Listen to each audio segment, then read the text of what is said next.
আসসালামু আলাইকুম ভিউয়ার্স, বাংলাদেশের সর্বশেষ আপডেট সংবাদে আপনাদের স্বাগত। জানিয়ে দিব আমাদের হাতে থাকা সর্বশেষ গুরুত্বপূর্ণ আপডেট বাংলা সংবাদ। চাঞ্চল্যকর তথ্য বেরিয়ে এলো। গণভবন থেকেই আসতো গুম খুনের নির্দেশনা, রিমান্ডে গোয়েন্দাদের জেরার মুখে তথ্য ফাঁস করে দিল জিয়াউল আহসান। এরপর জানিয়ে দিব আলহামদুলিল্লাহ শেখ হাসিনা সহ 198 জনের বিরুদ্ধে আরো 5 হত্যা মামলা, এবং জানিয়ে দিব আরো এক চমৎকার সুসংবাদ। বাংলাদেশের শিক্ষিত সমাজকে এবং শিক্ষার খাত ধ্বংসের প্রাণান্তর চেষ্টা চালিয়েছে সেই শিক্ষামন্ত্রী আজ আদালত প্রাঙ্গণে জনগণের গণপিটুনির মুখোমুখি হয়েছে। অল্পের জন্য বেঁচে গেলেন সেই ক্ষমতার দাপট দেখানো শিক্ষামন্ত্রী দীপুমণি। জনগণের কিল ঘুষিতে হার্ট অ্যাটাকের অবস্থা দীপুমণির। জানিয়ে দিব এ বিষয়ে বিস্তারিত। এবং সর্বশেষ জানিয়ে দিব শেখ হাসিনা, তাপস বেনজির, ইমরান, এইচ সরকার সহ 24 জনের বিরুদ্ধে গণহত্যার অভিযোগ। শাপলা চত্বরে হেফাজতের কর্মসূচি, সেই কর্মসূচির ময়দানেই ফাঁসির কাষ্ঠ বানানো হবে, সেখানেই জনসম্মুখে হাসিনার বিচার করা হবে। ইতিমধ্যেই তার কার্যক্রম শুরু হয়েছে। ইনশাআল্লাহ গোটা বিশ্ব দেখুক, এতে করে শিক্ষা নেই, বাংলাদেশ থেকেই জন্মের মতো শিক্ষা নেই যে কোন দেশে কোন সরকার যেন সাধারণ জনগণের উপর স্বৈরাচার না হয়ে ওঠে, জালিম সরকার না হয়ে ওঠে। আর এই বিশ্বের জনগণ এটা কখনোই মেনে নেয়নি, মেনে নিবেও না। যদি কোনো জালিম সরকার স্বৈরাচার হয়ে উঠছে, তার দমন এ ছাত্র আন্দোলনই করেছে। জানিয়ে দিব এ বিষয়ে গুরুত্বপূর্ণ বিশেষ প্রতিবেদন। শুনছিলেন সংবাদ শিরোনাম, এখন বিস্তারিত। তবে তার আগে অনুরোধ থাকবে ভিডিওটিতে একটি লাইক এবং কমেন্টস করে জানিয়ে দিন আজকের এই ভিডিও সম্পর্কে আপনার মূল্যবান মতামত। আর অবশ্যই এই ভিডিওটি আপনার ফেসবুক সোশ্যাল মিডিয়ায় শেয়ার দিয়ে ছড়িয়ে দিন। আর জানিয়ে দিন আপনি কোন জেলা থেকে বা কোথা থেকে আমাদের সংবাদ শুনছেন এবং দেখছেন। অনুরোধ থাকবে আপনি যদি আমাদের এই চ্যানেলটিতে নতুন হয়ে থাকেন তাহলে অবশ্যই চ্যানেলটি সাবস্ক্রাইব করে পরবর্তী আপডেট সংবাদ পেতে চোখ রাখুন আজকের তাজা খবরে। রিমান্ডে গোয়েন্দাদের জেরার মুখে জিয়াউল আহসান খুন, গুম সহ সব জানতেন তারেক আহমেদ সিদ্দিক। গণভবন থেকেই আসতো সেই গুম খুনের নির্দেশনা। নারায়ণগঞ্জের 7 খুন, রাতের আধারে মতিঝিলে হেফাজতের নেতাকর্মীদের নির্বিচারে হত্যা, কোটা সংস্কার আন্দোলনকে কেন্দ্র করে ছাত্র জনতাকে হত্যা সহ সকল খুন ও গুমের বিষয়ে জানতেন সাবেক প্রধানমন্ত্রীর সাবেক প্রতিরক্ষা ও নিরাপত্তা উপদেষ্টা অবসরপ্রাপ্ত major general Tarek Ahmed Siddique. BNP ও জামায়াত সহ রাজনৈতিক প্রতিপক্ষকে খায়রের বিষয়েও নির্দেশনা দিতেন তিনি। রিমান্ডে থাকা সেনাবাহিনীর বরখাস্ত হওয়া কর্মকর্তা জিয়াউল আহসান গোয়েন্দাদের জেরার মুখে বলেছেন তারেক আহমেদ সিদ্দিকের নাম। তিনি বলেছেন তার কাছে সব ধরনের নির্দেশ আসত সাবেক প্রধানমন্ত্রী শেখ হাসিনার নিরাপত্তা বিষয়ক উপদেষ্টা ও ঘনিষ্ঠ আত্মীয় মেজর জেনারেল তারেক আহমেদ সিদ্দিকের কাছ থেকে। জিয়াউল আহসান, সালমান এফ রহমান ও আনিসুল হক সহ গ্রেপ্তারকৃতদের জিজ্ঞাসাবাদের সাথে সম্পৃক্ত গোয়েন্দা কর্মকর্তারা এসব তথ্য জানান। 8 দিনের রিমান্ডে থাকা অব্যাহতিপ্রাপ্ত মেজর জেনারেল জিয়াউল আহসানকে গোয়েন্দা দপ্তরে দফায় দফায় জিজ্ঞাসাবাদ করা হচ্ছে। গোয়েন্দাদের জিজ্ঞাসাবাদে জিয়াউল আহসান জানিয়েছেন শেখ হাসিনা এবং নিরাপত্তা উপদেষ্টা তারেক আহমেদ সিদ্দিক তাকে গভীরভাবে বিশ্বাস করতেন। নৌবাহিনীর আরেক কর্মকর্তা সোহাইল শেখ হাসিনা ও তারেক আহমেদ সিদ্দিকের আস্থাভাজন ছিলেন। তারা অনেক বিষয় সমন্বয় করে কাজ করেছেন। র্যাবে থাকা অবস্থায় ওই কর্মকর্তা একসময় র্যাবে কর্মরত ছিলেন, তিনি এখনো প্রেষণে কর্মরত। গোয়েন্দা সূত্র জানিয়েছে বিগত আওয়ামী লীগ সরকারের আমলে ভিন্ন মত এবং বিরোধী রাজনৈতিক দল দমন করার জন্য গুমের মতো জঘন্যতম অপরাধ সংগঠিত হয়। রাজনৈতিক প্রতিপক্ষ থেকে শুরু করে ব্যবসায়িক প্রতিপক্ষ পর্যন্ত গুমের ঘটনা ঘটে। জিয়াউল আহসান গোয়েন্দাদের জানিয়েছেন এসব গুম ও গুপ্ত খুনের সঙ্গে জড়িত হাসিনার উপদেষ্টা তারেক সিদ্দিক। এনটিএমসি স্বরাষ্ট্র মন্ত্রণালয়ের আওতাধীন হলেও এটির নিয়ন্ত্রণ ছিল তারেক সিদ্দিকের হাতে। তার ইশারায় চলত এনটিএমসির কার্যক্রম। অনেক সময় সাবেক স্বরাষ্ট্রমন্ত্রী আসাদুজ্জামান খান কামালও খুন গুমের বিষয়ে সরকারের উচ্চ পর্যায়ে কথা বলতেন। সূত্র মতে আওয়ামী লীগ ক্ষমতায় আসার পর জিয়াউল আহসানকে র্যাবের উপপ্রধান হিসেবে নিয়োগ দেওয়া হয়েছিল।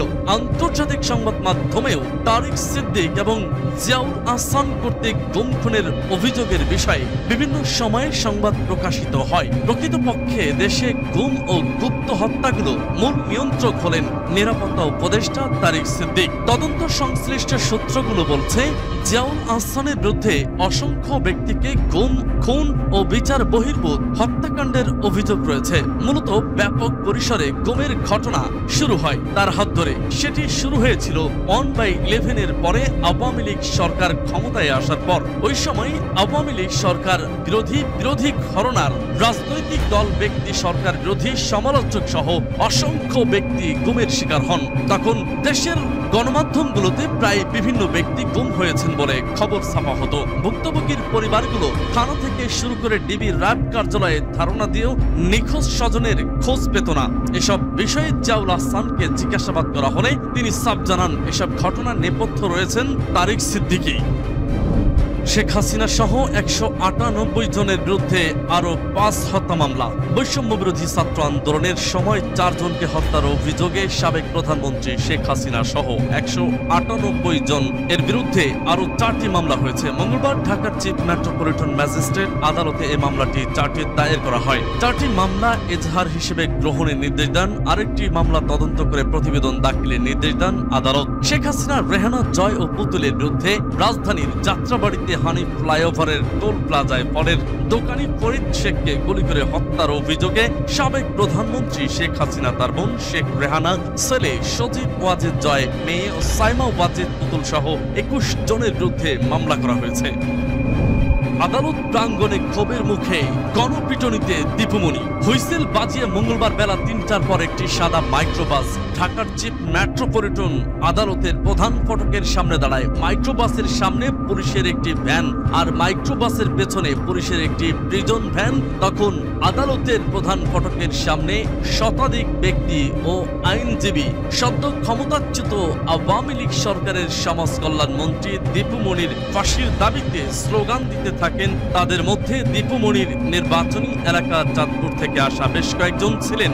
এক পর্যায়ে তারা সাদা মাইক্রোবাসটি ঘিরে রাখেন। কেউ কেউ পায়ের জুতা হাতে নিয়ে স্লোগান দিতে থাকেন। তখন পুলিশি পাহারায় মাইক্রোবাসটি ধীরে ধীরে আদালতের হাজতখানার ভিতরে ঢুকে পড়ে। প্রায় 5 মিনিট পর বিপুল সংখ্যক পুলিশ সদস্য হাজতখানা থেকে প্রথমে সাবেক যুব ক্রীড়া প্রতিমন্ত্রী আরিফ খান জয়কে নিয়ে আদালত কক্ষের দিকে রওনা হন। আরিফ খানের মাথায় ছিল পুলিশের হেলমেট, তার গায়ে ছিল বুলেট প্রুফ জ্যাকেট। এরপর হাজতখানা থেকে বের করা হয় সাবেক মন্ত্রী দীপুমণিকে। তারও মাথায় ছিল হেলমেট আর গায়ে বুলেট প্রুফ জ্যাকেট, মুখে ছিল মাস্ক। পুলিশের সামনে থাকা গণমাধ্যমকর্মীরা আরিফ খান, জয় ও দীপুমণির ছবি তুলতে থাকেন। এর মধ্যে বিএনপি ও জামায়াতে ইসলামীর সমর্থক আইনজীবীরা দীপুমণি ও আরিফ খান জয়কে ঘিরে ধরেন। এমন অবস্থায় প্রথমে আরিফ খানকে নিয়ে আদালতের 2য় তলার একটি এজলাস কক্ষে প্রবেশ করে পুলিশ।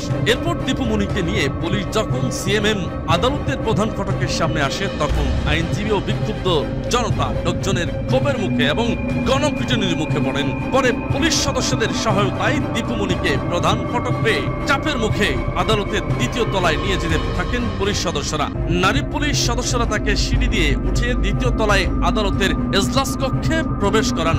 আদালত কক্ষে প্রবেশের পর আসামির কাঠগড়ায় পাশাপাশি রাখা হয় দীপুমণি ও আরিফ খানকে। তখন মোহাম্মদপুরের মুদি দোকানি আবু সাইদ হত্যা মামলায় দীপুমণি ও আরিফ খানের সংশ্লিষ্টতার অভিযোগ আদালতকে অবহিত করেন পুলিশের একজন পরিদর্শক। কেন তাদের 10 দিন রিমান্ডে নেওয়া হবে তারপর পক্ষে যুক্তি দিলে তুলে ধরেন তিনি। এ সময় দীপুমণি ও আরিফ খান ছিলেন নির্বাক। আদালতে দীপুমণির পক্ষে কোনো আইনজীবী ছিলেন না, তবে আদালতে উপস্থিত একজন আইনজীবী দীপুমণির পক্ষে কথা বলেন। এ সময় আরিফ খান কথা বলতে চাইলেও অনুমতি পাননি। আদালত কক্ষে উপস্থিত বিএনপি সমর্থক আইনজীবীরা দীপুমণি ও আরিফ খানের শাস্তির দাবি জানাতে থাকেন। এক পর্যায়ে বিমর্ষ হয়ে পড়া দীপুমণি কেঁদে ফেলেন। প্রায় 10 মিনিট শুনানি শেষে দীপুমণিকে 4 দিন পুলিশ রিমান্ডে নিয়ে জিজ্ঞাসাবাদ করার অনুমতি দেন আদালত, আর আরিফ খানের 5 দিনের রিমান্ড মঞ্জুর করেন।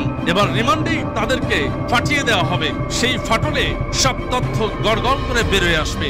দেশের শিক্ষা খাতকে ধ্বংস কার ইশারায় করেছে এবং কেন করেছে, এবং এই বাংলাদেশকে গণ্ডমূর্খে পরিণত করার এই সুকৌশল কার, তার তথ্যচিত্র ইতিমধ্যেই আমরা খুব শীঘ্রই পেয়ে যাবো ইনশাআল্লাহ। দর্শক, আমাদের সাথে থাকুন। অবশ্যই আমরা আপনাদেরকে প্রতি মুহূর্তের এবং প্রতি সময়ের আপডেট জানাতে থাকবো ইনশাআল্লাহ।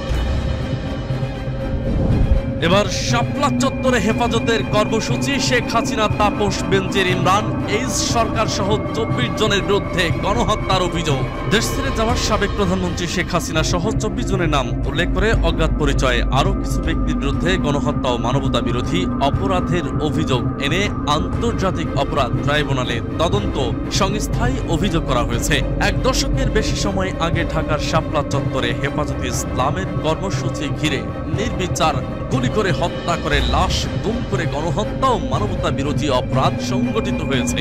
আজ মঙ্গলবার আন্তর্জাতিক অপরাধ ট্রাইব্যুনালের তদন্ত সংস্থায় এমন অভিযোগ করেন হেফাজতে ইসলাম বাংলাদেশের যুগ্ম মহাসচিব মুফতি হারুনার ইজহার চৌধুরী। এ তথ্য জানিয়ে তার আইনজীবী গাজী এম এইচ তামিম বলেন, অভিযোগটি গ্রহণ করেছে তদন্ত সংস্থা। আবেদনে অভিযোগটি কমপ্লেইন্ট রেজিস্টারভুক্ত করে ট্রাইব্যুনাল আইনের বিধান অনুযায়ী তদন্ত করে আসামিদের বিরুদ্ধে আইনানুগ ব্যবস্থা নেওয়ার প্রসঙ্গে বলা হয়েছে। আবেদনে ঘটনা তারিখ সময় হিসাবে 2013 সালের 5 মে সকাল থেকে 6 মে রাত পর্যন্ত এবং ঘটনার স্থান হিসেবে মতিঝিলের শাপলা চত্বর এলাকার ঢাকা, চট্টগ্রাম, নারায়ণগঞ্জ, কুমিল্লা সহ দেশের বিভিন্ন স্থান উল্লেখ করা হয়েছে। আবেদনে আসামি হিসেবে সাবেক প্রধানমন্ত্রী শেখ হাসিনা, সাবেক মন্ত্রী ওবায়দুল কাদের, রাশেদ খান মেনন, সাবেক মেয়র ও সংসদ সদস্য শেখ ফজলে নূর, তাপস, সাবেক মন্ত্রী হাসান মাহমুদ, সাবেক সংসদ সদস্য হাজী সেলিম, সাবেক প্রধানমন্ত্রীর উপদেষ্টা সালমান এফ রহমান, সাবেক সংসদ সদস্য শামীম ওসমান, সাবেক উপদেষ্টা তারিক আহমেদ সিদ্দিকী, সাবেক আইজিপি একেএম শহীদুল হক, বেনজির আহমেদ র্যাবের সাবেক অতিরিক্ত মহাপরিচালক জিয়াউল আহসান, সাবেক ডিবি প্রধান হারুন আর রশিদ, সাবেক পুলিশ কর্মকর্তা বিপ্লব কুমার সরকার, ঘাতক দালাল নির্মূল কমিটির সভাপতি শাহরিয়ার মুরগিচূড়া কবির, সদস্য মুনতাসির মামুর ও তরিন আফরোজ, গণজাগরণ মঞ্চের কথিত মুখপাত্র ইমরান এইচ সরকার, 71 টিভির এমডি মুজাম্মিল হক বাবু, সময় টিভির সাবেক ব্যবস্থাপনা পরিচালক আহমেদ জোবায়ের প্রমুখ।